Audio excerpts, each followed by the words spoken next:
Then on the larger part of the roof we have a purlin. Now this may be necessary in our minor span area of the roof, but in this case it's not.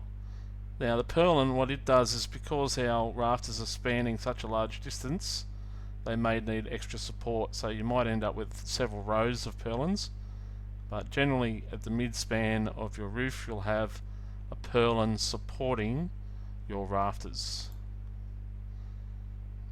okay, where it's deemed necessary. And obviously that just doesn't float there in mid-air, it's got to be supported down onto our wall frames with struts.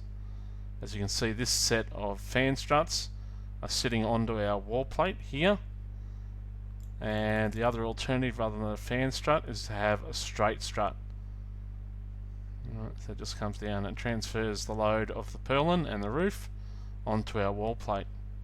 Now in the case where we don't have a wall plate in an appropriate spot, we have to put in strutting beams, and these can be incorporated into your ceiling design, and there's another video of mine on ceilings, but they then take the load from the struts and they transfer that to your external walls.